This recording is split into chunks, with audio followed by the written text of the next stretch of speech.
Hey guys, today I'm just going to do a quick overview of the Versa blocks with the TFL Sidewinder. Just want to show how that mounts up because my other YouTube video didn't fully cover that. The motor didn't exist at the time, and I know a lot of people are excited to get that motor, get it mounted up.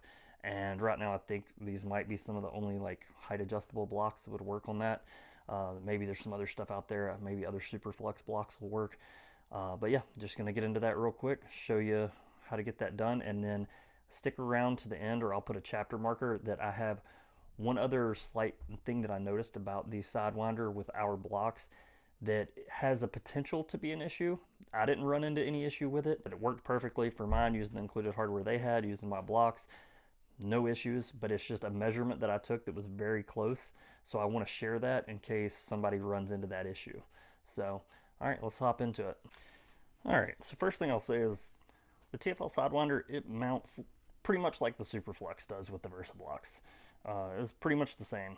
You take the Superflex hypercore adapter, which maybe now we'll add Sidewinder to this as well, drop this into your Versa block, and then just secure it in place using the axle adapter screw. This is the caveat. This is the gotcha. If you had Versa blocks purchased before April 26th of 2026, you likely will have the longer axle adapter screw.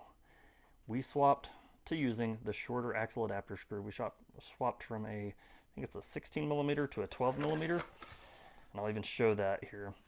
On the new packaging in the box, the new hardware guide, it's swapped to the 12 for the axle adapter. If you have a previous version, everything was using the 16 millimeter. And the reason being is just honestly that before, we didn't really care that the screw would protrude through because all the axles were hollow. But now the Sidewinder, which has a solid axle, which is awesome, just didn't know if anybody would be doing that, we need to use a screw that will sit there flush and not cause any issues. So we've swapped to that, and now you get a nice flush. Snug this down. Just a little, maybe a little less than flush, but perfect fit and works great. That's the only caveat. So if you own Versa blocks before and you have the longer screw and you need the shorter one, we've got that on the website. I've also got the size listed, and even on the website where you can go purchase this shorter screw, I also put the McMaster car part number. So if you want to order it straight from them or grab a 100-pack, you can do whatever you want. But that's available. The Sidewinder didn't exist when we built this. There was no solid axles, so that's it. And then the rest of it, you mount it up the same way you do a Superflex, and yeah, that's all there is to it. So yeah, get that mounted up. Enjoy riding either height adjusted or at stock height on a TFL Sidewinder with the Versa blocks.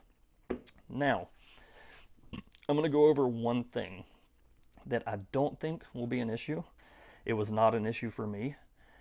And you're probably like, why are you even bringing this up? It's because I did some measurements and it was very, very, very close.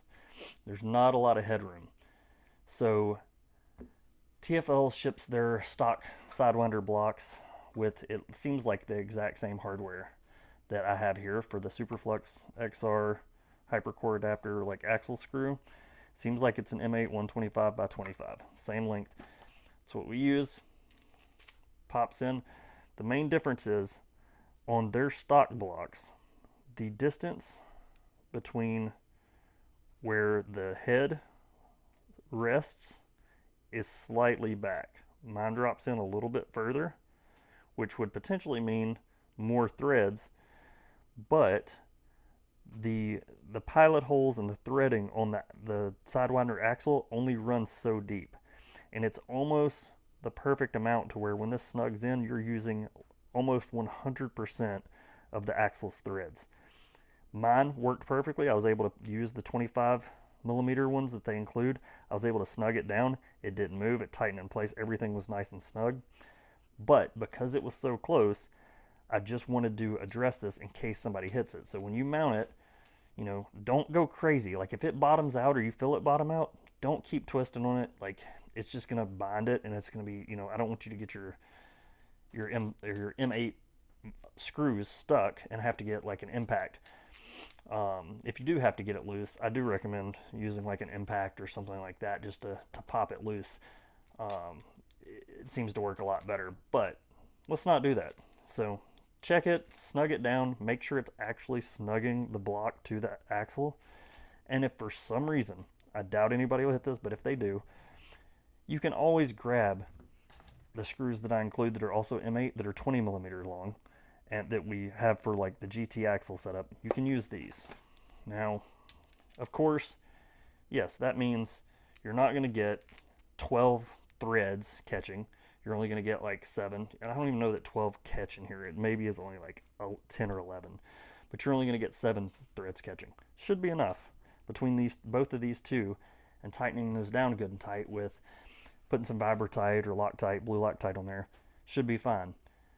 Now, in the rare case that this happens and you have to do that, that's fine. You can do this. If you don't want to do that, you can take the longer screw that we have and you can shave this down just a little bit, like 1 millimeter, 2 millimeters. If it's somehow like bottoming out or the holes in the axle aren't deep enough, if you're that concerned, if you're a Clydesdale, you ride trails, you know, you do a bunch of big drops or you do freestyle and, you know, where you've tried this and it's just coming loose, I don't think it's going to be an issue. I think you'll be fine with these GT length ones, the 20 millimeter, if you have to go to those.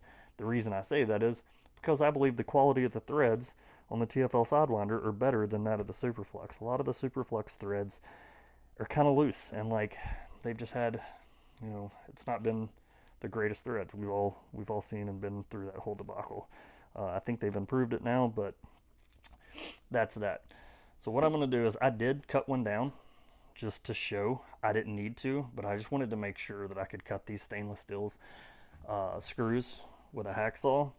And so I've got right here, I've got a 25, and this is one that I just shaved a little bit off. I'll also throw a picture up that shows this. And you know, it's not gaining me that much. It's maybe gaining me, I don't know, 3 threads, if that. But, and off of this, maybe I'm losing 1 or 2. But I just shaved barely any off of that. So if you want to do that, a hacksaw will work just fine. The blade that I recommend doing that with on a hacksaw is like get one that has like 32 teeth per inch.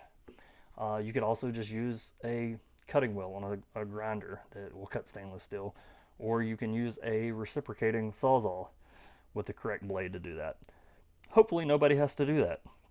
But in the rare case that it comes up and somebody has the hardware bottom out and these are tight, but yet that block's still loose in the axle, well, you know why. All right, hopefully that doesn't happen to anybody. If you need the shorter screw, go on the website, order it, or go get your own. If you previously owned VersaBlocks and want to use it with a Sidewinder. Otherwise, if you bought VersaBlocks to use with the Sidewinder, then it's going to come with the shorter screw, and you're all set and ready to go. We'll do a little bit of maybe updating on some of the packaging so that it mentions the Sidewinder. But for now, you're all set. All right, guys.